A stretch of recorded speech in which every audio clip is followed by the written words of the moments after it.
സിന്ദൂരരേഖ. രചന അവതരണം മൈഥിലി മിത്ര. ഭാഗം 1. പപ്പേട്ടാ. നന്ദനയുടെ പിന്നിൽ നിന്നുള്ള വിളി കേട്ടിട്ടും അവൻ തിരിഞ്ഞു നോക്കാതെ പാടവരമ്പിലൂടെ മുന്നോട്ടേക്ക് നടന്നു.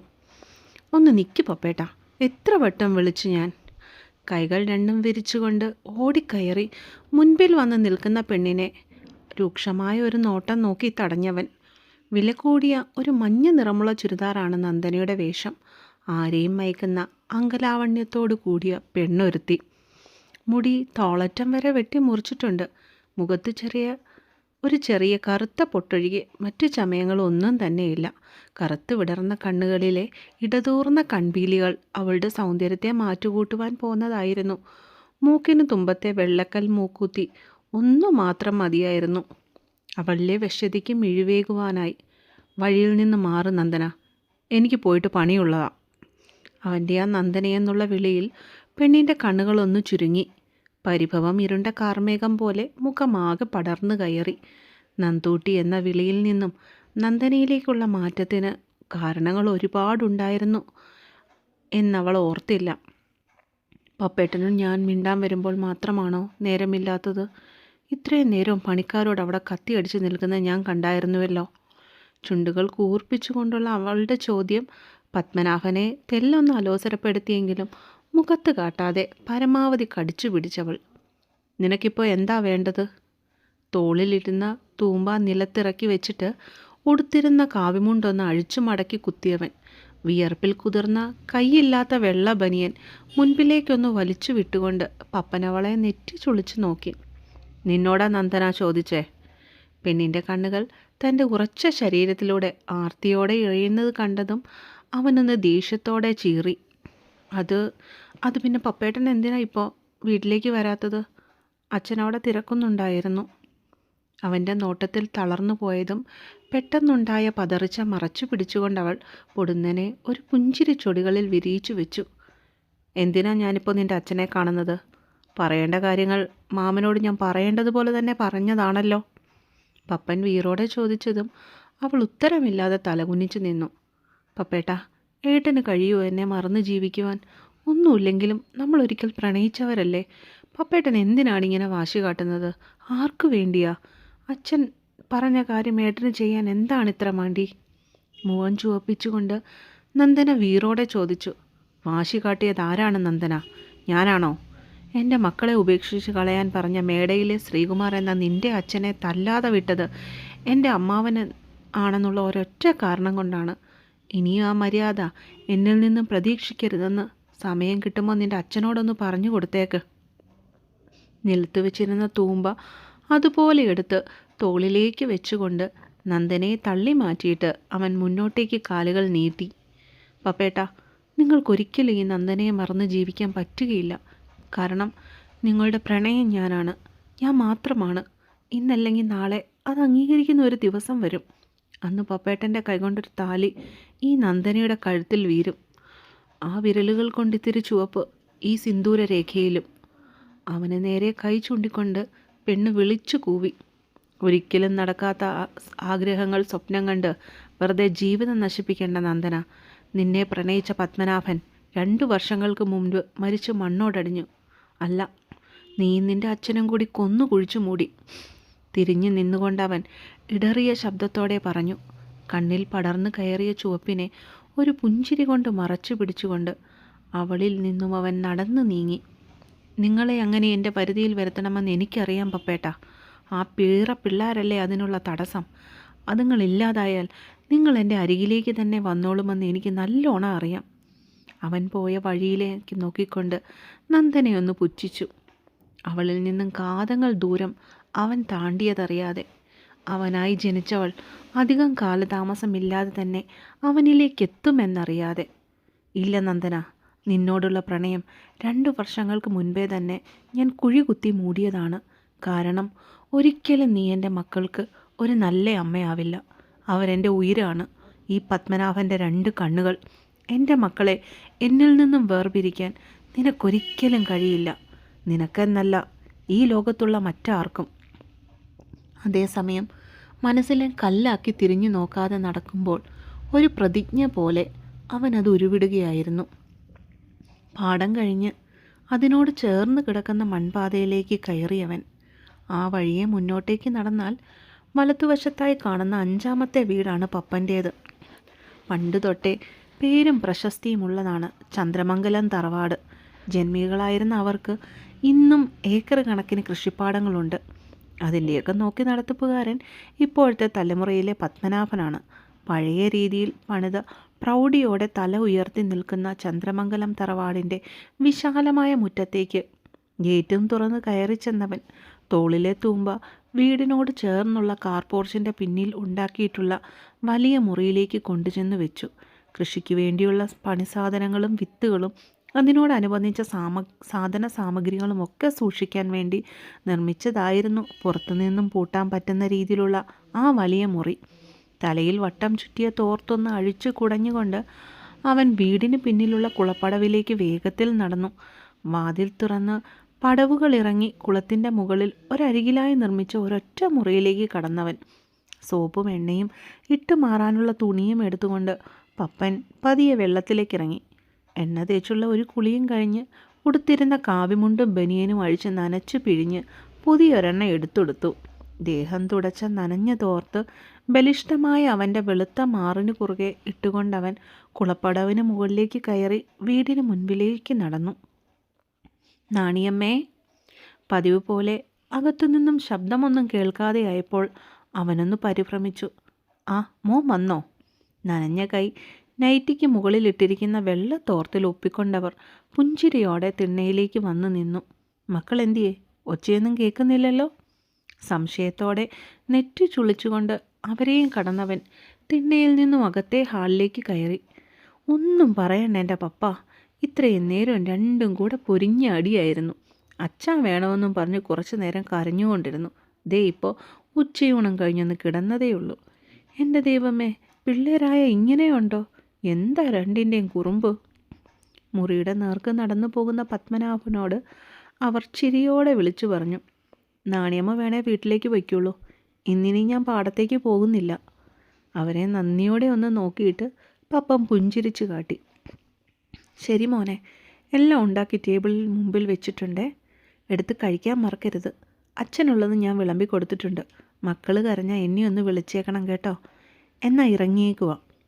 ഒരു 100 കൂട്ടം കാര്യങ്ങൾ കരുത്തലോടെ പറഞ്ഞു നിന്നിട്ട് പോകുന്ന നാണിയമ്മയെ നോക്കി അവൻ കൃതജ്ഞതയോടെ തലയാട്ടി. വീടിന് തൊട്ടിന് പിന്നിലുള്ള ചെറിയ വീട്ടിലെ സ്ത്രീയാണ് നാണിയമ്മ. ഭർത്താവ് മരിച്ചു പോയൊരു വിധവ. ഡിഗ്രിക്ക് പഠിക്കുന്നൊരു മകളുണ്ട് അവർക്ക്. പേര് രശ്മി. പാടത്തെ പണികളും വീട്ടുജോലികളും ഒക്കെ ചെയ്താണവർ അവരുടെ വീട്ടുകാര്യങ്ങളും മകളുടെ പഠിപ്പുമൊക്കെ നടത്തിക്കൊണ്ട് പോകുന്നത്. ഇപ്പോൾ കുട്ടികളെ നോട്ടം മാത്രമായി ചന്ദ്രമംഗലത്ത് ഒതുങ്ങിക്കൂടുന്നു. മാസത്തിൽ കൊടുക്കുന്ന ശമ്പളം കൂടാതെ തന്നെ മകളുടെ പഠിപ്പിനായും മറ്റും ഒരു നല്ല വിഹിതം പപ്പൻ അവർക്കായി നൽകുന്നുണ്ട്. നാണിയമ്മ പോയെന്ന് കണ്ടതും പപ്പൻ സ്വന്തം മുറിയിലേക്ക് കയറി. അകത്തേക്ക് കടന്നപ്പോൾ തന്നെ കണ്ടു തൻ്റെ കട്ടിലിലായി ഉറങ്ങിക്കിടക്കുന്ന 2 കുസൃതി കുരുന്നുകളെ. 2.5 വയസ്സുകാരനായ അച്ചുവും ആദിയും. തൻ്റെ മക്കൾ, തൻ്റെ ജീവനും ജീവിതവും, തൻ്റെ സ്വത്ത്. അവൻ്റെ ഹൃദയം ആ പിഞ്ചോമനകളെ കണ്ട മാത്രയിൽ ആർദ്രമായി. പതിയെ കട്ടിലിലെ സൈഡിൽ കുട്ടികൾ താഴേക്ക് വീഴാതിരിക്കുവാൻ വേണ്ടി വെച്ചിരിക്കുന്ന തലയിണകൾ മാറ്റിയിട്ട് അവൻ പതിയെ അങ്ങോട്ടേക്ക് കിടന്നു. തൻ്റെ പൊന്നോമനകളെ ഇരുവരെയും നെറുകയിൽ വാത്സല്യത്തോടെ ചെറു ഉമ്മകൾ നൽകിക്കൊണ്ട് അവരെയും ചേർത്ത് പിടിച്ച് കിടക്കുമ്പോൾ ചുവരിൽ തൂക്കിയിട്ടിരിക്കുന്ന ആ കുരുന്നുകളുടെ അമ്മയെ അവൻ നിറഞ്ഞ കണ്ണുകളോടെ നോക്കി. അനിയൻ്റെ ഭാര്യയോടൊപ്പം ജ്യേഷ്ഠൻ ഒളിച്ചോടി. സോഷ്യൽ മീഡിയയിൽ പ്രചരിക്കുന്ന വാർത്ത കണ്ടിട്ട് മീര ഹൃദയം പൊട്ടുമാർ ഉച്ചത്തിൽ കരഞ്ഞു. 3 ദിവസങ്ങളായി പല സ്വകാര്യ ചാനലുകളും ആവശ്യത്തിൽ കൂടുതൽ പൊടിപ്പും തൊങ്ങലും വെച്ച് ആഘോഷമാക്കിക്കൊണ്ടിരിക്കുന്ന വാർത്ത. എന്തിനാദ്യമായിട്ടാണ് എന്നെ ഇട്ടിട്ട് പോയത്? ഞാൻ എന്ത് തെറ്റാ നിങ്ങളോട് ചെയ്തേ? കയ്യിലിരിക്കുന്ന ഫോൺ കട്ടിലിലേക്ക് വലിച്ചെറിഞ്ഞിട്ടവൾ ചുവരിൽ ചാരിയിരുന്നു കൊണ്ട് ഏങ്ങിക്കൊണ്ട് പദം പറഞ്ഞു. എന്നാലും ഈ ചതി അനിരുദ്ധിനോട് ചെയ്യാൻ നിങ്ങൾക്ക് എങ്ങനെ തോന്നി? സ്വന്തം അനിയനല്ലായിരുന്നു അവൻ നിങ്ങൾക്ക്? മീര കരഞ്ഞ് തളർന്ന് ബെഡിലേക്ക് ചാഞ്ഞു വീണുപോയി. 3 വർഷത്തെ ദാമ്പത്യ ജീവിതം അവളെ നോക്കി കൊഞ്ഞനം കുത്തുന്നത് പോലെ തോന്നി. ഞാൻ ഇനി എങ്ങനെ ജീവിക്കും? എന്നെ അത്രയ്ക്ക് വെറുപ്പായിരുന്നു ആദിയേട്ടാ. നെഞ്ചിൽ ചേർന്ന് കിടക്കുന്ന താലി കൈവെള്ളയിൽ ചുരുട്ടി പിടിച്ചുകൊണ്ട് അവൾ കുഞ്ഞു കുട്ടികളെപ്പോലെ വിതുമ്പി. തുടങ്ങി നശൂലം വീണ്ടും കരയാൻ. 3 വർഷമായിട്ട് ഒരു കൊച്ചിനെ തരാൻ കഴിവില്ലാത്തോളെ ഇട്ടിട്ട് എൻ്റെ മോൻ പോയതേ അവന് നിന്നെ മടുത്തിട്ട് തന്നെയാണ്.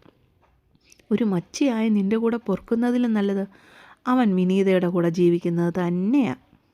മുറിയുടെ പുറത്തു നിന്നുമുള്ള വത്സലയുടെ വിഷം പുരട്ടിയ സംസാരം കുറച്ചൊന്നുമല്ല അവളെ പൊള്ളിച്ചത്. എൻ്റെ അനിരുദ്ധമ്മോ ഗൾഫിൽ നിന്ന് വരുമ്പോൾ ഇതിലും നല്ല പെണ്ണിനെ നോക്കി വെച്ച് ഞാൻ കെട്ടിക്കുവടി. ഉച്ചത്തിലുള്ള അവരുടെ ആക്രോശത്തിൽ തകർന്നുടഞ്ഞ മനസ്സുമായി അവൾ ശബ്ദമില്ലാതെ വീണ്ടും വീണ്ടും കരഞ്ഞു. അയ്യോ, അവളൊരു ശീലാവധി വന്നേക്കുന്നു. ഇത്രയും നാൾ നിന്നെ എൻ്റെ ആദ്യമോൻ സഹിച്ചതേ അവൻ്റെ മര്യാദ. അന്നേ ഞാൻ പറഞ്ഞതാ, അഷ്ടിക്ക് വകയില്ലാത്തോളുമാരെ ഒന്നും ഈ മുല്ലശ്ശേരി കുടുംബത്തിലേക്ക് കെട്ടിക്കയറ്റിക്കൊണ്ട് വരരുതെന്ന്. എന്നിട്ടവൻ കേട്ടോ? ഏഹേ, അറിയാത്ത പിള്ള ചൊറിയുമ്പോൾ അറിയും എന്ന പോലായി കാര്യങ്ങൾ. എന്തായാലും ഇപ്പോഴെങ്കിലും അവൻ നിന്നെ ഇട്ടിട്ട് പോയല്ലോ, എനിക്ക് സമാധാനമായി. വത്സലയുടെ ശബ്ദം അവിടെ മാകെ ഉയർന്നതും ഇനിയും കരയുവാൻ ത്രാണിയില്ലാത്തവളെ പോലെ മീര കണ്ണുകൾ ഇറുക്കിപ്പൂട്ടി. പൊടുന്നനെ ആരോ കോളിംഗ് ബെൽ അടിക്കുന്നതിൻ്റെ ശബ്ദം അവൾ കേട്ടു. പേടിയോടെ വീണ്ടും പെണ്ണ് കട്ടിലിൽ ചുരുണ്ടു. നീ ആരാടാ എൻ്റെ വീട്ടിൽ വരാൻ? ഇറങ്ങടാ പുറത്ത്. വത്സലയുടെ ശബ്ദം ഉയരുന്നത് കേട്ടതും അവൾ ഭീതിയോടെ പുറത്തെ ഹാളിലേക്ക് കാതുകൾ കൂർപ്പിച്ചു. ഞാൻ നിങ്ങളുടെ വീട്ടിൽ കയറി താമസിക്കാനൊന്നും വന്നതല്ല, എൻ്റെ പെങ്ങളെ കൂട്ടിക്കൊണ്ടുപോകാൻ വേണ്ടി വന്നതാണ്. പരിചിതമായ ഒച്ച കേട്ടതും കൂടുതൽ പേടിയോടെ അവൾ തലയണയിലേക്ക് മുഖം പൂഴ്ത്തി. ദത്തേട്ടൻ. പേടിയോടെ പെണ്ണിൻ്റെ ചുണ്ടുകൾ ഉരുവിട്ടു. മീര എവിടെ? അവളെ വിളിക്ക്. ദത്തൻ ദേഷ്യത്തോടെ വത്സലയെ നോക്കിക്കൊണ്ട് ചീറി. നിൻ്റെ അനിയത്തിയെ ഞങ്ങളിവിടെ പൂട്ടിയിട്ടൊന്നും വെച്ചിട്ടില്ല, വേണേ കൂട്ടിക്കൊണ്ട് വയ്ക്കോ. ഇനി ഇവിടെ എന്നിട്ടും പ്രത്യേകിച്ച് വലിയ ഗുണമൊന്നുമില്ലല്ലോ. അവരുടെ നാവ് വീണ്ടും വിഷം ചീറ്റി. അതുതന്നെയാണ് ഞാനും പറയാൻ ഉദ്ദേശിച്ചത്. ഇതുപോലെ ഒരു വൃത്തികെട്ട വീട്ടിൽ നിന്ന അവക്കും കൂടി അതിൻ്റെ പേരുദോഷം കേൾക്കേണ്ടി വരുന്നത്. ദത്തൻ്റെ ഉച്ചത്തിലുള്ള ശബ്ദം കേട്ടതും മീര പതിയെ അങ്ങോട്ടേക്കായി ഇറങ്ങിച്ചെന്നിരുന്നു, അത്രമേൽ പേടിയോടെ. കാരണം കുഞ്ഞുനാൾ മുതലേ ഏട്ടൻ എന്നാൽ അവൾക്കെന്നും പേടിയ വാക്കാണ്. സ്വന്തം അച്ഛനോടും അമ്മയോടും പോലും പേടിയില്ലാത്തവൾ അറിവ് വെച്ച അന്ന് തൊട്ടേ ഏട്ടനെ പേടിച്ചാണ് വളർന്നത്. അതിന് പ്രത്യേകിച്ച് കാരണങ്ങളൊന്നും ഇല്ല എന്ന് മറ്റൊരു സത്യം. ചിലപ്പോൾ അവൻ്റെ ഗൗരവത്തോടു കൂടിയുള്ള നോട്ടവും സംസാരവും ഒക്കെ ആവാം. നിനക്കെന്തെങ്കിലും എടുക്കാനുണ്ടെങ്കിൽ എടുക്കാം, അത് നമ്മുടെ വീട്ടിൽ നിന്നും കൊണ്ടുവന്നത് മാത്രം. അനിയത്തിയുടെ മുഖത്തേക്ക് നോക്കിയവൻ ഗൗരവത്തോടു കൂടി തന്നെ പറഞ്ഞു. ഏട്ടാ, അത്. വിറയലോടെ അവൾ എന്തോ പറയുവാനായി തുടങ്ങിയതും അത് മുഴുമിപ്പിക്കാൻ ദത്തൻ സമ്മതിച്ചില്ല എന്നതാണ് സത്യം. നീ പറയാൻ പോകുന്നത് എന്താണെന്ന് എനിക്കറിയാം. നിന്നെ ഉപേക്ഷിച്ചിട്ട് വേറൊരുത്തിയുടെ കൂടെ ഒളിച്ചോടിയിട്ടും അവന് മനം മാറ്റം വന്ന് തിരികെ വരുമെന്ന് കരുതി കാത്തിരിക്കുന്ന പതിവ്രതയാകാൻ നിന്നെ ഞാൻ സമ്മതിക്കത്തില്ല. നിന്നെ വേണ്ടാഞ്ഞിട്ടായിരിക്കുമല്ലോ അയാൾ ഇട്ടേച്ചു പോയത് തന്നെ. പിന്നെ ഇവിടെ കടിച്ചു തൂങ്ങിക്കിടക്കുന്നതിന് എന്താ അത്യാവശ്യമാണ് നിനക്കുള്ളത്? സഹോദരൻ്റെ ചാട്ടുളി പോലെയുള്ള വാക്കുകൾ പെണ്ണിൻ്റെ നെഞ്ചിലാണ് തറച്ചു കയറിയത്. ഏട്ടാ, എനിക്ക് അവൾ വേവലാതിയോടെ വിതുമ്പി. എടുക്കാനുള്ളതൊക്കെ എടുത്തിട്ട് വേഗം വാ. 10 മിനിറ്റ് ഞാൻ സമയം തരും. അതിനുള്ളിൽ നീ റെഡിയായിട്ട് വന്നിരിക്കണം. ഉച്ചത്തിൽ പറഞ്ഞിട്ട് ഹാളിൽ കിടക്കുന്ന കസേരയിലേക്ക് അവൻ കാലിന്മേൽ കാല് കയറ്റി വെച്ച് ഇളകിയിരുന്നു.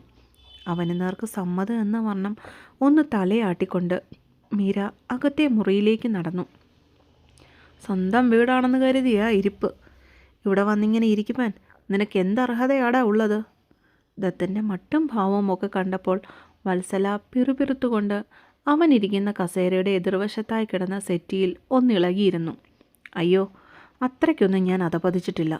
മുല്ലശ്ശേരിക്കാരുടെ പേരും പെരുമയുമൊക്കെ ഇപ്പോൾ സോഷ്യൽ മീഡിയയിലെ പ്രൈവറ്റ് ചാനലുകളിലും ചർച്ചയ്ക്ക് വെച്ചിരിക്കുമല്ലേ. എൻ്റെ പൊന്നോ, ആ അർഹത നമുക്കൊന്നും ഇല്ലാതിരിക്കുന്നതാണേ നല്ലത്. കൈകൾ കൂപ്പിക്കൊണ്ട് പുച്ഛത്തോടെ അവൻ പറഞ്ഞതും വത്സല മുഖത്തിന് ടടിയേറ്റതുപോലെ ഇരുന്നു. നിൻ്റെ അനിയത്തിയെ അവൻ ഇട്ടേച്ചു പോയതേ അവളുടെ കഴിവില്ലായ്മ കൊണ്ട് തന്നെയാ. മച്ചിയായി ഒരുത്തിയെ വീട്ടിൽ കൊണ്ടുവച്ച് വെറുതെ തീറ്റിപ്പോറ്റേണ്ട ആവശ്യം എൻ്റെ ആദിമോനില്ല. വല്ലച്ചാതിയും ഇതിനെ ഒന്ന് കെട്ടിയെടുത്തുകൊണ്ട് കൊണ്ടുപോയിക്കോ, അതാ ഞങ്ങൾക്കും നല്ലത്. അവർ ദത്തന് നേർക്ക് അലറി. നല്ല ബെസ്റ്റ് അമ്മ. ഗൾഫിൽ കിടക്കുന്ന രണ്ടാമത്തെ മോൻ്റെ ഭാര്യ മൂത്ത മോൻ്റെ കൂടെ ഒളിച്ചോടിയെന്ന് അറിഞ്ഞിട്ടും യാതൊരു എളുപ്പമില്ലാതെ ഇങ്ങനെ ഇരുന്ന് വിടുവായത്തരം പറയാൻ നിങ്ങളെ കഴിഞ്ഞേ തൊലിക്കട്ടിയുള്ള ഏത് സ്ത്രീക്കും പറ്റും. ആ വിഹിതങ്ങളും ഒരു സ്റ്റാറ്റസ് എന്ന പോലെ കാണുന്ന നിങ്ങൾക്കൊക്കെ അതും ഒരു അലങ്കാരമായിരിക്കും. ശരിക്കും പറഞ്ഞ അമ്മയുടെ പുന്നാര മോൻ ആദിത്യൻ ഇങ്ങനെയാവാൻ കാരണം നിങ്ങൾ തന്നെയാണെന്ന് എനിക്കിപ്പോൾ മനസ്സിലായി. നിങ്ങളല്ലേ അവൻ്റെ അമ്മ. അതുകൊണ്ട് ഇത്രയൊക്കെ മകനിൽ നിന്നും പ്രതീക്ഷിച്ചാൽ മതി. ചുണ്ടെന്ന് കോട്ടിക്കൊണ്ട് അവൻ തുടർന്നു. എന്തായാലും ഇതിങ്ങനെ കഴിഞ്ഞത് ഒരു തരത്തിൽ പറഞ്ഞാൽ നന്നായി. അല്ലെങ്കിൽ ജീവിതകാലം മുഴുവൻ ഭർത്താവിൻ്റെ അവിഹിതം കണ്ട് നിസ്സഹായിയായി എൻ്റെ അനിയത്തി ഇവിടെ കണ്ണുനീര് കുടിച്ച് നിന്നേനെ.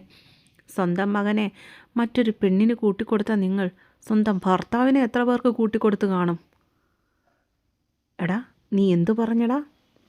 സെറ്റിയിൽ നിന്നും ചീറിക്കൊണ്ട് എഴുന്നേറ്റ് വത്സല അവനെ തല്ലുവാനായി അങ്ങോട്ടേക്ക് കുതിച്ചതും പൊടുന്നനെയാണ് അത് സംഭവിച്ചത്.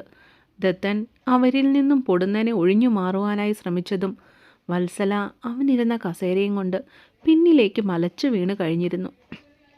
അമ്മേ! അവരൊന്ന് അലറി വിളിച്ചു. വാളെടുത്തവൻ വാളാലെ നിങ്ങളുടെ മുഖം അടച്ചൊന്ന് തരണമെന്നുണ്ടായിരുന്നു. പക്ഷേ മുല്ലശ്ശേരിയിലെ വത്സരയെ തൊട്ടാൽ എൻ്റെ കൈ നാറും എന്ന ഒറ്റ കാരണം കൊണ്ടാണ് നിങ്ങളെ ഞാൻ വെറുതെ വിടുന്നത്. ചുവരിൽ ചാരി നിന്നുകൊണ്ട് നിലത്തു നിന്നും പതിയെ കൈകൾ കുത്തി എഴുന്നേൽക്കാൻ തുടങ്ങുന്ന വത്സലയെ സാഗൂതം നോക്കിക്കൊണ്ടവൻ പുച്ഛത്തോടെ പറഞ്ഞു. കാണിച്ചു തരാടാ ഞാൻ. ഇരു കൈകളും നടുവിൽ താങ്ങിക്കൊണ്ട് വത്സല ബദ്ധപ്പെട്ട് കാലുകൾ വേച്ച് സെറ്റിയിലേക്ക് അമർന്നിരുന്നു. ആയിക്കോട്ടെ. ദത്തൻ അത്രയും പറഞ്ഞ് മുഖമുയർത്തി നോക്കിയതും കണ്ടത് മുറിയിൽ നിന്നും ഇറങ്ങി വരുന്ന മീരയെയാണ്. മുഖം കരഞ്ഞു കലങ്ങി ചുവന്നു കിടപ്പുണ്ട്. ഒരു സാധാരണ കോട്ടൺ ചുരിദാറാണ് അവളുടെ വേഷം. കയ്യിൽ വലിയൊരു ബാഗുമുണ്ട്. ഒന്നും മറന്നിട്ടില്ലല്ലോ അല്ലേ? അവൻ ചോദിച്ചു. ഇല്ലേട്ടാ. മുഖം കുനിച്ചുകൊണ്ട് പെണ്ണ് തലയാട്ടി. ആ കഴുത്തിൽ കിടക്കുന്നത് കൂടി ഊരി ആ ടീപ്പോയിലേക്ക് വെച്ചേക്ക്. മീരയുടെ കഴുത്തിൽ കിടക്കുന്ന താലിയിലേക്ക് നോക്കി ദത്തൻ പറഞ്ഞതും പെണ്ണിൻ്റെ കണ്ണുകൾ നിറഞ്ഞൊഴുകി കഴിഞ്ഞിരുന്നു.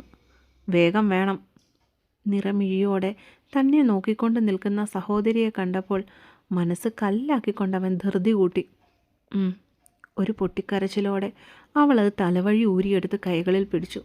കുറച്ചുനേരം ആ താലിയിലേക്ക് ഉറ്റുനോക്കി നിന്നതിന് ശേഷം അവിടെ കിടന്ന ടീപ്പോയിലേക്ക് വിറയ്ക്കുന്ന കൈകളോടെ വെച്ചു. ഇതിനെല്ലാം സാക്ഷിയായ വത്സല മൗനമായി തന്നെ ഇരുന്നു. വീട്ടിൽ ചെന്നിട്ട് എത്രയും വേഗം തന്നെ ഡിവോഴ്സിൻ്റെ കാര്യങ്ങളെല്ലാം ഞാൻ ശരിയാക്കുന്നതാണ്. മകനോട് പറഞ്ഞേക്ക് ഒന്ന് വന്നിട്ട് അതിലൊരു ഒപ്പിട്ട് പോകാൻ. ദത്തൻ അവരെ ഒന്നുകൂടി വെറുപ്പോടെ നോക്കിയിട്ട് അവളുടെ കയ്യിൽ നിന്നും ബാഗ് വാങ്ങി പുറത്തേക്ക് നടന്നു. ഇനിയുള്ള ജീവിതം എങ്ങനെയെന്നറിയാതെ സഹോദരന് പിന്നിലായി അവളും. എൻ്റെ കുറുമ്പന്മാർക്ക് പറ്റിയത് പാപ്പം വേണോ? ഉറക്കത്തിൽ നിന്ന് എഴുന്നേറ്റിരുന്ന് കരയുന്ന അച്ചുവിനെയും ആദിയെയും കണ്ട് എന്ത് ചെയ്യണമെന്നറിയാതെ പപ്പൻ കുറച്ചു നേരം അവിടെ തന്നെ ഇരുന്നു. എന്താടാ മക്കളെ? നിർത്താതെയുള്ള കുഞ്ഞുങ്ങളുടെ കരച്ചിൽ അവനെ ഒട്ടൊന്നുമല്ല പരിഭ്രാന്തപ്പെടുത്തിയത്. എൻ്റെ പപ്പ കുഞ്ഞുങ്ങൾ കരയുന്നത്? കരച്ചിൽ ഉച്ചത്തിനായതിനാൽ തന്നെ മുറ്റത്ത് പണിക്കാർക്ക് നിർദ്ദേശം കൊടുത്തുകൊണ്ടിരുന്ന ദേവരാജൻ ആദിയോടെ മുറിയിലേക്ക് ഓടിച്ചെന്നു. അറിയില്ല അച്ഛേ, ഉറങ്ങി എണീറ്റപ്പോൾ തൊട്ട് തുടങ്ങിയതാണ്. പാല് കൊടുത്തിട്ട് പോലും കുടിക്കുന്നില്ല. നീ ഒരാളെ എടുക്കുമോനെ, ഒരാളെ ഇങ്ങോട്ടേക്ക് താ. അച്ചുവിനെ കയ്യിലെടുത്തുകൊണ്ട് ആദിയെ അച്ഛൻ്റെ കയ്യിലേക്ക് കൊടുത്തവൻ കരയുന്ന കുഞ്ഞുങ്ങളെയും കൊണ്ട് ഇരുവരും മുറ്റത്തേക്കിറങ്ങി. മോനെ, നീ ആ നാണി എങ്ങോട്ട് വിളിക്ക്. ഇതിപ്പോൾ എന്താണെന്ന് വെച്ചാൽ നമ്മൾ ഇരിക്കുന്നത്. കുറച്ചു നേരം കഴിഞ്ഞിട്ടും പിള്ളേരുടെ കരച്ചിൽ മാറാതെ ആയപ്പോൾ അയാൾ വേവലാതി പൂണ്ടു. ഇപ്പോൾ വിളിക്കാം. കാറിപ്പൊളിക്കുന്ന അച്ചുവിനെയും കയ്യിലേന്തി പിന്നാമ്പുറത്തേക്ക് നടന്നതും നാണിയമ്മ അങ്ങോട്ടേക്ക് വേഗത്തിൽ ഓടിയെത്തി കഴിഞ്ഞിരുന്നു. എന്തിനാ മോനെ, എന്തിനാ കുഞ്ഞുങ്ങൾ കരയുന്നേ? വീട്ടിലിരുന്നേ ഞാൻ കേട്ടു, അതാ ഓടി വന്നേ. കിതച്ചുകൊണ്ട് പപ്പൻ്റെ കയ്യിലിരിക്കുന്ന അച്ചുമോനെ വാങ്ങിയവർ. അറിയില്ല നാണിയമ്മേ, ഉറങ്ങി എണീറ്റപ്പോൾ തൊട്ട് തുടങ്ങിയ കരച്ചിലാ രണ്ടിൻ്റെ. എന്താണെന്നറിയില്ല. പപ്പൻ്റെ സങ്കടം അവൻ്റെ സംസാരത്തിൽ നെള്ളിച്ചെന്നു. വിശന്നിട്ടായിരിക്കും കുഞ്ഞ്. ഉച്ചയ്ക്ക് ചോറ് കഴിച്ചിട്ടൊന്നും കാര്യമായിട്ട് അകത്തേക്ക് പോയിട്ടില്ലല്ലോ. അവനെ തിരികെ പപ്പൻ്റെ കയ്യിലേക്ക് ഏൽപ്പിച്ചിട്ട് അവർ അടുക്കള ലക്ഷ്യമാക്കി വേഗത്തിലോടി. ഞാൻ പാല് കൊടുത്തിട്ട് കുടിച്ചില്ല ഇവർ. അടുക്കള വാതിലിൻ്റെ പടിയിൽ ചെന്ന് നിന്നുകൊണ്ട് കുഞ്ഞിനെ അങ്ങോട്ടും ഇങ്ങോട്ടും നിന്നുകൊണ്ട് ആട്ടിയവൻ. അവർ വിശന്നാ പാല് കുടിക്കില്ല പപ്പ, വല്ലതും കട്ടിയായിട്ട് തന്നെ കഴിപ്പിക്കണം, അതാ ശീലം. കുഞ്ഞുങ്ങൾക്കായി ഉണ്ടാക്കി വെച്ചിരിക്കുന്ന നെയ്യിലും ശർക്കരയിലും മൂപ്പിച്ച ഏത്തയ്ക്കാപ്പഴം ചെറുതായി ഞെരടി ഒരു പാത്രത്തിലേക്കാക്കി അച്ചുവിൻ്റെ അരികിലേക്ക് അവർ ധൃതിയിൽ ഓടിച്ചെന്നു. ആം തിന്നാൻ വാതുറക്കട കണ്ണാ. ആദ്യമൊക്കെ വാശിയിൽ തിന്നാൻ മടിച്ചുവെങ്കിലും പിന്നെ പതിയെ പതിയെ ആളും വായ തുറന്ന് മധുരം നുണഞ്ഞു തുടങ്ങി. അപ്പോഴേക്കും ആദി മോനെയും കൊണ്ട് ദേവരാജനം അങ്ങോട്ടേക്ക് എത്തിയിരുന്നു. എൻ്റെ പൊന്നിന് വിശന്നോടാ, അമ്പൂറ്റി വാതുറന്നേ. വാശി കാട്ടുന്ന കുരുന്നിനെ എന്തൊക്കെയോ പറഞ്ഞ് കളിപ്പിച്ച് അവർ ഊട്ടുവാനായി തുടങ്ങി. വയറ് നിറഞ്ഞതും സന്തോഷസൂചകമായി ചിരിച്ചുകൊണ്ട് എന്തൊക്കെയോ ശബ്ദങ്ങൾ പുറപ്പെടുവിക്കുവാനായി തുടങ്ങി ഇരുവരും. അടുക്കളവാതിൽക്കലുള്ള പൈപ്പിലെ വെള്ളത്തിൽ രണ്ടിൻ്റെയും വായ കഴിയിച്ചു കഴിഞ്ഞതും കയ്യിൽ നിന്നും താഴെ ഇറങ്ങി തെന്നി തെന്നി വീടിൻ്റെ മുൻവശത്തേക്ക് ഓടുന്ന കണ്ടു. അച്ചു, ആദി, പതിയെ ഓടി വീഴും കേട്ടോ. പപ്പനും അവരുടെ പുറകെ തന്നെ ഓടി. എങ്ങനെ ജീവിക്കേണ്ട കുട്ടികളാ. അതുങ്ങളുടെ അമ്മ ഇതൊക്കെ കണ്ട് മുകളിലിരുന്ന് വിഷമിക്കുന്നുണ്ടാവും. നാണി സങ്കടത്തോടെ പറഞ്ഞതും ദേവരാജൻ അത് ശരിവയ്ക്കുന്ന രീതിയിൽ ഒന്ന് മൂളി. ഇതുങ്ങളെ നോക്കാൻ അവരുടെ അമ്മൂമ്മയെങ്കിലും ഉണ്ടായിരുന്നെങ്കിൽ. പറയാൻ വന്നത് പകുതിയിൽ പറഞ്ഞ് സാരിയുടെ കോന്തല കൊണ്ട് കണ്ണുനീർ തുടച്ചതും ദേവരാജൻ അവിടെ നിന്ന് മുൻവശത്തുള്ള മുറ്റത്തേക്ക് നടന്ന് നീങ്ങിക്കഴിഞ്ഞിരുന്നു. അതൊന്നും ഓർക്കുവാൻ ഇഷ്ടപ്പെടാത്ത രീതിയിൽ. വിധിയെന്നല്ലാതെ എന്താ പറയാം. അല്ലെങ്കിൽ മകളും മരുമകനും മരിച്ച ദിവസം തന്നെ അമ്മയെ അങ്ങ് പോകുമോ? എൻ്റെ പപ്പനെ അറിഞ്ഞൊരു പെണ്ണ് ഈ വീട്ടിലേക്ക് വന്നിരുന്നെങ്കിൽ. അവരൊന്ന് നെടുവീർപ്പെട്ടുകൊണ്ട് ബാക്കിയുള്ള പണികൾക്കായി അടുക്കളയിലേക്ക് കയറി. അതേസമയം മനസ്സിനെ വീർപ്പ് മുട്ടിക്കുന്ന സങ്കടങ്ങളെ മറക്കുവാനായി ദേവരാജൻ തൻ്റെ കൊച്ചുമക്കൾക്കായി ചന്ദ്രമംഗലം വീടിൻ്റെ മുറ്റത്ത് കളികൾ തുടങ്ങിയിരുന്നു. കൂടെ തന്നെ പത്മനാഭനും. കുഞ്ഞുങ്ങളും മുത്തുള്ള അവരുടെ പൊട്ടിച്ചിരികളും ബഹളങ്ങളും അവിടേക്ക് വന്ന പണിക്കാർ സന്തോഷത്തോടെ നോക്കിക്കണ്ടു. ഓടിട്ട ആ കുഞ്ഞു വീടിന് മുറ്റത്തേക്ക് കയറുമ്പോൾ മീരയുടെ കാലുകൾ ഇടറിയിരുന്നു. തൻ്റെ വീട്, 3 വർഷങ്ങൾക്ക് മുൻപ് താൻ സ്വന്തമെന്ന് കരുതിയ വീട്. പക്ഷേ ഇപ്പോഴോ അറിയില്ല. കല്യാണം കഴിച്ച പെൺകുട്ടികൾക്ക് അവരുടെ സ്വന്തം വീട് പിന്നെ അന്യമാവുകയല്ലേ ചെയ്യുന്നത്. നീ എന്താ പുറത്തു തന്നെ നിൽക്കുന്നത്? അകത്തേക്ക് വരാൻ ഉദ്ദേശമൊന്നുമില്ലേ? മുറ്റത്ത് തന്നെ മീര നിൽക്കുന്നത് കണ്ടതിനാലാവാം ഹാളിലേക്ക് കയറിയ ദത്തൻ തിരിഞ്ഞു നിന്ന് ഇത്തിരി ഉച്ചത്തിൽ തന്നെ ചോദിച്ചു. വരുന്നേട്ടാ.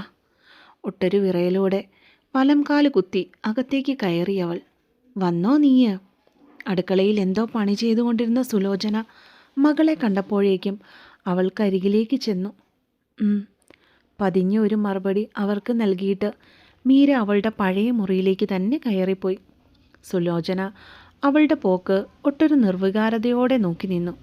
അവൾ 2-3 ദിവസമായിട്ട് കഴിപ്പും കുടിപ്പും ഒന്നുമില്ലെന്നാണ് തോന്നുന്നത്. എന്തേലും അവൾക്കായിട്ട് എടുത്തു വയ്ക്ക്. ദത്തൻ ഗൗരവത്തോടെ പറഞ്ഞതും അവർ മെല്ലെ അടുക്കളയിലേക്ക് നീങ്ങി. ദത്തേട്ടാ എന്നും വിളിച്ചുകൊണ്ട് മുറ്റത്തു നിന്നും വെപ്രാളത്തോടെ രാജി അങ്ങോട്ടേക്ക് കയറി ചെന്നു. കൂടെ 4 വയസ്സുകാരൻ തേജു എന്ന തേജസ്സും. മോനെ സ്കൂളിൽ നിന്നും വിളിക്കാൻ പോയതാണെന്ന് ഒറ്റ നോട്ടത്തിൽ തന്നെ കണ്ടാൽ മനസ്സിലാകും. ആ കുഞ്ഞ് ഹാളിൻ്റെ മൂലയിലായി ഇട്ടിരിക്കുന്ന സെറ്റിയിലേക്ക് ഇരിപ്പുറപ്പിച്ചുകൊണ്ട് ദത്തൻ തൻ്റെ ഭാര്യയെയും മകനെയും അവശതയോടെ നോക്കി. നിങ്ങളെപ്പോൾ വന്നു? അല്ല, അവൾ ഇവിടെ മീര. കയ്യിലിരുന്ന മകൻ്റെ സ്കൂൾ ബാഗ് ഹാളിൽ ഇട്ടിരിക്കുന്ന ഡൈനിങ് ടേബിളിലേക്കായി വെച്ചിട്ട് രാജി വേഗം തന്നെ ദത്തൻ അരികിലേക്ക് ചെന്നു. അവളുടെ മുറിയിലേക്ക് പോയിട്ടുണ്ട്. തേജുവിനെ മടിയിലേക്ക് കയറ്റിയിരുത്തിക്കൊണ്ട് അവൻ മറുപടി നൽകി. എന്തായി പോയിട്ട്? അവരുണ്ടായിരുന്നു അവിടെ, മുല്ലശ്ശേരിയിലെ വത്സല. രാജിയുടെ വാക്കുകളിൽ പുച്ഛം നിറഞ്ഞു നിന്നിരുന്നു. ഉണ്ടായിരുന്നു. ഡൈവോഴ്സുള്ള കാര്യങ്ങൾ നീക്കുമെന്ന് പറഞ്ഞിട്ടാണ് ഞാൻ അവളെയും കൂട്ടി ഇങ്ങോട്ടേക്ക് പോന്നത്. അച്ഛനും അമ്മയും പറയുന്ന കാര്യങ്ങളൊന്നും മനസ്സിലാവാതെ മടിയിലിരുന്ന് കിണുങ്ങുന്ന മകൻ്റെ നെറുകയിൽ ദത്തനൊന്ന് തലോടി. അതെന്തായാലും നന്നായി. ഇനിയിപ്പോൾ നമുക്ക് ധൈര്യമായിട്ടിരിക്കാമല്ലോ. എന്തൊക്കെയോ ആലോചിച്ചുകൊണ്ട് അവനൊന്ന് പതിയെ മൂളി. മനസ്സ് നിറയെ തൻ്റെ സഹോദരിയുടെ ഭാവി ജീവിതമായിരുന്നു. ഞാനെന്ന് അവളെ പോയി നോക്കിയിട്ട് വരട്ടെ. ദത്തേട്ടൻ എന്തെങ്കിലും ഉച്ചയ്ക്ക് കഴിച്ചായിരുന്നോ? ചോറ് വിളമ്പി വെക്കട്ടെ? ഇപ്പോൾ ഒന്നും വേണ്ടടി, എനിക്കൊന്ന് കിടക്കണം. വല്ലാത്ത ക്ഷീണം തോന്നുക. ഇവന് വല്ലതും കൊടുക്കു രാജി. സ്കൂളിൽ നിന്നും വന്നതല്ലേ, വിശക്കുന്നുണ്ടാവും. മടിയിലിരുന്ന മകൻ്റെ നെറുകയിലൊന്ന് ചുണ്ട് ചേർത്തിട്ട് അവനെ സെറ്റിയിലേക്കായി ഇരുത്തി ദത്തൻ. നീയൊന്ന് പോയി അവളെ നോക്ക്. പാവം കരഞ്ഞുകൊണ്ടിരിക്കുമായിരിക്കും. അതെന്തേ ദത്തേട്ടൻ അവളെ ഒന്ന് ആശ്വസിപ്പിച്ചാൽ? എപ്പോഴും ഈ ഗൗരവമൊന്നും വേണ്ട കേട്ടോ. രാജിയുടെ ആക്കിയുള്ള സംസാരം കേട്ടതും അവൻ അവളെ ഒന്ന് കണ്ണ് ചിമ്മി കാട്ടിട്ടുണ്ട് മുറിയിലേക്ക് നടന്നു. വാമോനെ, നിന്റെ അപ്പ വന്നിട്ടുണ്ടടാ, ചെല്ല്. അത് കേട്ടതും അവൻ അമ്മയെ ഒന്ന് സംശയത്തോടെ നോക്കിയിട്ട് മീരയുടെ മുറിയിലേക്ക് ഓടി. രാജി അവൻ്റെ സന്തോഷം കണ്ട് ഒന്ന് പുഞ്ചിരിച്ചു. ശേഷം മകൻ്റെ പിറകെ തന്നെ അവളുടെ മുറിയിലേക്ക് കാലുകൾ നീക്കി. മീരയുടെ മുറിയിലേക്ക് കയറി ചെന്നപ്പോഴേ കണ്ടു തേജസ്സിനെ എടുത്ത് മടിയിൽ വെച്ചുകൊണ്ടിരിക്കുന്നവളെ. മുഖമാകെ കരഞ്ഞു വീങ്ങി ചുവന്നിട്ടുണ്ട്. ഏട്ടത്തി. രാജിയെ കണ്ടപ്പോഴേക്കും പെണ്ണവളെ കണ്ണുകൾ നിറച്ചു നോക്കി. ആ നോട്ടത്തിൽ തന്നെ ഉണ്ടായിരുന്നു അവൾക്ക് പറയാനുള്ളതൊക്കെ. പോട്ടടി, കരയാതെ, ഞങ്ങളൊക്കെയല്ലേ നിനക്ക്. അവളുടെ ഒഴിഞ്ഞ കഴുത്തും ചുവപ്പ് പടരാത്ത സിന്ദൂരരേഖയും കണ്ട് ഉള്ളിലൊരു വേദന തോന്നിയെങ്കിലും അവളത് മറച്ചു വെച്ചുകൊണ്ട് മീരയുടെ അരികിലായി ചെന്നിരുന്നു. പെണ്ണിനെ ചേർത്ത് പിടിച്ചപ്പോൾ അവളൊരു ജീവനില്ലാത്ത പാവയെപ്പോലെ രാജിയുടെ തോളിലേക്ക് വിതുമ്പിക്കൊണ്ട് ചാഞ്ഞിരുന്നു. അതേസമയം മകളുടെ ജീവിതത്തെക്കുറിച്ച് ആശങ്ക തോന്നിയെങ്കിലും ആ നാണക്കേടിൽ നിന്ന് എങ്ങനെ പുറത്തു കടക്കും എന്ന ആലോചനയിലായിരുന്നു സുലോചനയുടെ മനസ്സപ്പോൾ. നീ എന്തൊരു സ്ത്രീയാണ് വത്സലെ. നിന്റെ മൂത്ത മകൻ ചെയ്ത കുറ്റത്തിന് ആ പാവം പെൺകുട്ടി എന്തു പിഴച്ചു? മീരയെ ദത്തൻ വന്നു കൊണ്ടുപോയെന്ന് അറിഞ്ഞതും സുകുമാരന് വല്ലാത്ത സങ്കടം തോന്നി. അയാൾ എല്ലാത്തിനും കാരണക്കാരിയായ ഭാര്യയുടെ മുഖത്തേക്ക് ദേഷ്യത്തോടെ നോക്കി. നിങ്ങളെന്തിനാ മനുഷ്യ എന്നോട് ചൂടാവുന്നത്? നിങ്ങളുടെ വർത്താനം കേട്ടാൽ തോന്നുമല്ലോ ഞാൻ അവളെ ഈ വീട്ടിൽ നിന്ന് ഇറക്കി വിട്ടതാണെന്ന്. സുകുമാരന് നേരെ വത്സല ചീറിക്കൊണ്ട് ചെന്നു. നിനക്കവളെ തടയാമായിരുന്നു. അല്ലെങ്കിൽ പുറത്തു പോയ എന്നെ ഫോൺ വിളിച്ച് ദത്തം വന്ന കാര്യം പറയാമായിരുന്നു. അയാൾ ദേഷ്യം നിയന്ത്രിച്ചുകൊണ്ട് ഭാര്യയെ നോക്കി. നിങ്ങൾ എന്തൊക്കെയാ പറയുന്നതെന്ന് വല്ല ബോധമുണ്ടോ? ഇനി അവൾ ഈ വീട്ടിൽ കടിച്ചു തൂങ്ങി നിന്നിട്ട് എന്നാ നേടാൻ വേണ്ടിയാ? പോകേണ്ടവൻ പോയി. ആദ്യത്തിന് അവളെ വേണ്ടാഞ്ഞിട്ടല്ലേ ഇട്ടിട്ട് പോയത്. പിന്നെ ഞാൻ എന്തിനാണ് നശുലത്തെ ഇവിടെ പിടിച്ചു നിർത്തണം? വത്സല അമർഷത്തോടെ മുരണ്ടു. വത്സലേ, നീയൊരു കാര്യം ഇപ്പോഴും മറന്നു പോകുന്നു. ഇപ്പോഴും മീര നമ്മുടെ ആദിത്യൻ്റെ ഭാര്യയാണ്. 4 പേരുടെ മുൻപിൽ ഈശ്വരന്മാരെ സാക്ഷിയാക്കി അവൻ താലി കെട്ടിയ പെണ്ണ്. വിനീത നിൻ്റെ 2ാമത്തെ മകൻ്റെ ഭാര്യയും. അയാൾക്ക് സ്വന്തം വീട്ടിൽ നടന്ന കാര്യങ്ങളെക്കുറിച്ച് ഓർത്തപ്പോൾ തന്നെ ആത്മനിന്ദ തോന്നിയിരുന്നു. പുറത്തേക്കിറങ്ങാൻ വയ്യാത്ത അവസ്ഥ. നാട്ടുകാരുടെ മുൻപിൽ തല കുനിച്ച് നടന്നു മടുത്തു. അവരുടെ കുത്തിയുള്ള ചോദ്യങ്ങൾക്ക് മറുപടി പറഞ്ഞു വയ്യെന്നായിരിക്കുന്നു. അതിന് നിങ്ങൾ ഇനിയൊട്ടും പേടിക്കേണ്ട കാര്യമൊന്നുമില്ല. അവൾ നമ്മുടെ മോന് ഡൈവോഴ്സ് തരാമെന്നും പറഞ്ഞിട്ടാണ് പോയിരിക്കുന്നത്. അതുകൊണ്ട് ഇനി നിങ്ങൾ അക്കാര്യം ആലോചിച്ച് തല പൊണ്ണാക്കേണ്ട കാര്യമില്ല. വത്സലയുടെ വാക്കുകൾ ഒരു ഞെട്ടലോടുകൂടിയാണ് സുകുമാരൻ കേട്ടുകൊണ്ട് നിന്നത്.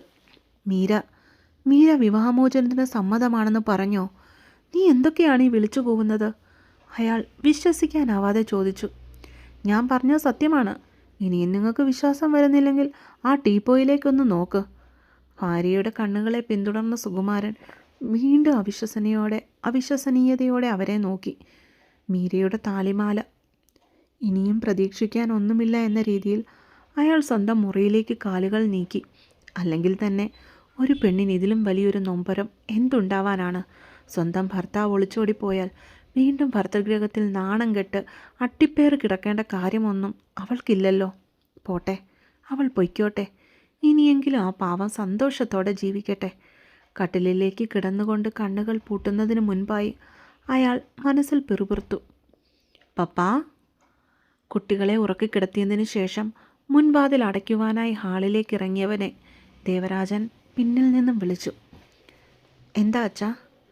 TV കണ്ടിരുന്ന അച്ഛൻ്റെ അരികിലേക്ക് അവൻ ചെന്ന് നിന്നു. എനിക്ക് നിന്നോട് കുറച്ച് കാര്യങ്ങൾ സംസാരിക്കാനുണ്ടായിരുന്നു. അയാൾ മുഖവരയിട്ടു. എന്താണേലും പറഞ്ഞോളൂ അച്ഛാ. ദേവരാജൻ ഇരിക്കുന്നതിന് തൊട്ടരികിലായി കിടന്ന ദീവാൻ കോട്ടിലേക്കവൻ ഒട്ടൊരു സംശയത്തോടുകൂടി ഇരിപ്പുറപ്പിച്ചു. അത് ഞാൻ പറയാൻ പോകുന്ന നിനക്കറിവുള്ള കാര്യം തന്നെയാണ്. മുഴുവൻ കേട്ടിട്ട് മാത്രമേ ഇതിൽ നീയൊരു അഭിപ്രായം പറയാവുള്ളൂ.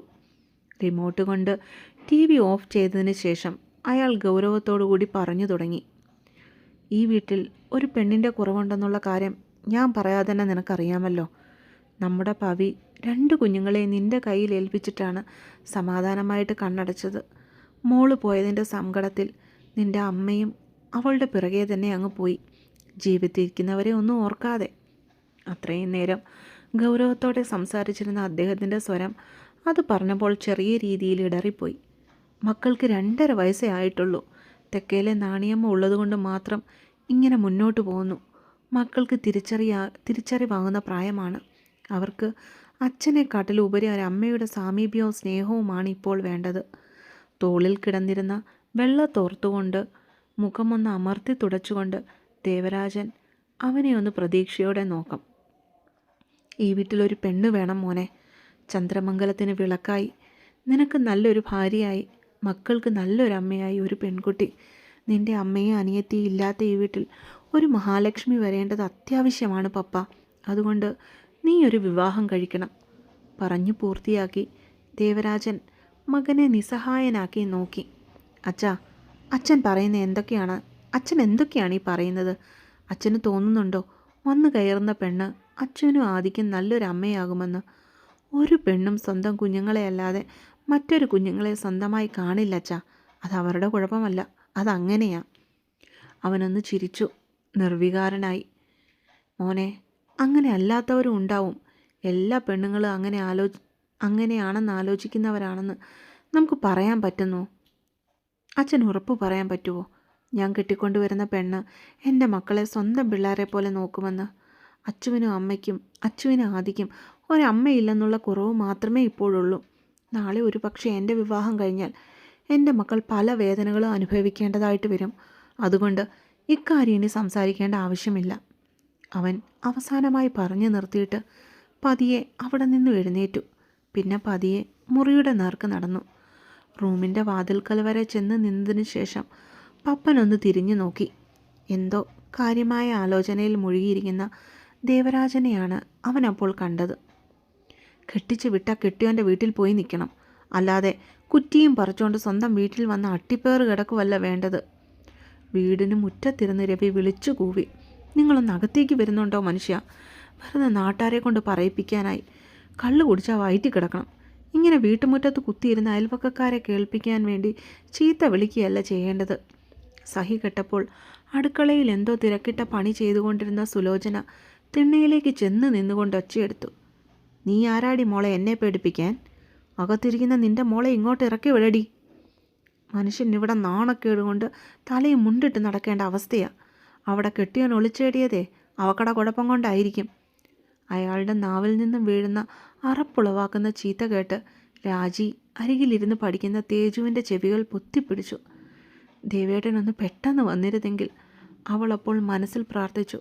പക്ഷേ അച്ഛൻ്റെ ഓരോ വാക്കുകളും കൂരമ്പുകൾ പോലെ തറച്ചു കയറിയത് അകത്തെ മുറിയിൽ സർവ്വവും തകർന്നെന്ന പോലെ ഇരിക്കുന്ന ആ പെണ്ണിൻ്റെ നെഞ്ചിലേക്കായിരുന്നു. എൻ്റെ മനുഷ്യ, നിങ്ങളൊന്ന് വായടയ്ക്ക്. അകത്ത് മീരയുണ്ട്, അവൾ കേൾക്കണ്ട. സുലോചന ഭർത്താവിൻ്റെ അരികിലേക്ക് ചെന്ന് പതിയെ അയാളുടെ കാല് പിടിക്കുന്നത് പോലെ പറഞ്ഞു. അവൾ കേൾക്കണമടി, അവൾ കേൾക്കാൻ വേണ്ടി തന്നെയാണ് ഞാൻ പറഞ്ഞത്. രൂപ 1-2 അല്ല, 10-30 പവനും 2 ലക്ഷം രൂപയും കൊടുത്താണ് ഞാനതിനെ ഇവിടെ നിന്ന് ഇറക്കി വിട്ടത്. ആ മോളാണ് കെട്ടുതാലി പോലും ഊരിക്കൊടുത്തിട്ട് ഇവിടെ കയറി വന്നിരിക്കുന്നത്. ഇനിയിപ്പോൾ ആ വീട്ടുകാർക്ക് ആർക്കെങ്കിലും ഈ നാട്ടിലെ ആരുടെയെങ്കിലും മുഖത്ത് നോക്കാൻ പറ്റുമോ? എനിക്ക് വയ്യ നാണം കെട്ട് ജീവിക്കാൻ. നിൻ്റെ പുന്നാര മോളോട് പറ ഇത്തിരി വിഷം തന്ന് ഈ വീട്ടിലുള്ള എല്ലാവരെയും അങ്ങ് കൊന്നുകളയാൻ. സ്വന്തം അച്ഛൻ്റെ ശാപവാക്കുകൾ ഒട്ടൊന്നുമല്ല ആ പെണ്ണിനെ തളർത്തിയത്. കരയാനാവതില്ലാത്തവളെ പോലെ നിർവികാരമായി അവളിരുന്നു. ആർക്കും തന്നെ വേണ്ടേ? താനിപ്പോൾ എല്ലാവർക്കും ഒരു ഭാരമാണ്, അതിലുപരി നാണക്കേടാണ്. സ്വന്തം അച്ഛൻ തന്നെ പറഞ്ഞിരിക്കുന്നു, ഈ വീട്ടിലുള്ള എല്ലാവരെയും ഇത്തിരി വിഷം തന്ന് കൊല്ലുവാൻ താനാണ് കാരണമെന്ന്. തൻ്റെ കുഴപ്പം കൊണ്ടാണ് തൻ്റെ ഭർത്താവ് ഒളിച്ചോടിപ്പോയതെന്ന്. എന്തൊക്കെ കേൾക്കണം, എന്തൊക്കെ അനുഭവിക്കണം. വയ്യ, ഇനി വയ്യ. മറ്റുള്ളവർക്കൊരു ഭാരമായി ഇനി ഇങ്ങനെ നാണക്കേട് സഹിച്ച് ജീവിക്കുവാൻ തനിക്ക് വയ്യ. മരിക്കണം. ചത്തൊടുങ്ങിയാലെങ്കിലും എല്ലാവർക്കും മനസമാധാനമായാൽ മതിയായിരുന്നു. ഒരു നിമിഷം അവളുടെ മനസ്സ് കൈവിട്ടുപോയി. സങ്കടങ്ങളൊക്കെ അടുത്ത പാട്ടോടുകൂടി ഞാൻ അങ്ങ് തീർക്കും. അപ്പോൾ എനിക്കായി 2 വരി കുറിച്ചിട്ട് പൊയ്ക്കോ കേട്ടോ. പുതിയ സ്റ്റോറിയാണേ, എല്ലാവരും വായിക്കണേ. വായിച്ചിട്ട് റിവ്യൂ ഒന്ന് പറഞ്ഞാൽ ഒത്തിരി സന്തോഷം. പിന്നെ ഇനിയും എന്നെ സബ്സ്ക്രൈബ് ചെയ്യാത്തവർ എല്ലാവരും ഒന്ന് സബ്സ്ക്രൈബ് ചെയ്തേക്കണേ.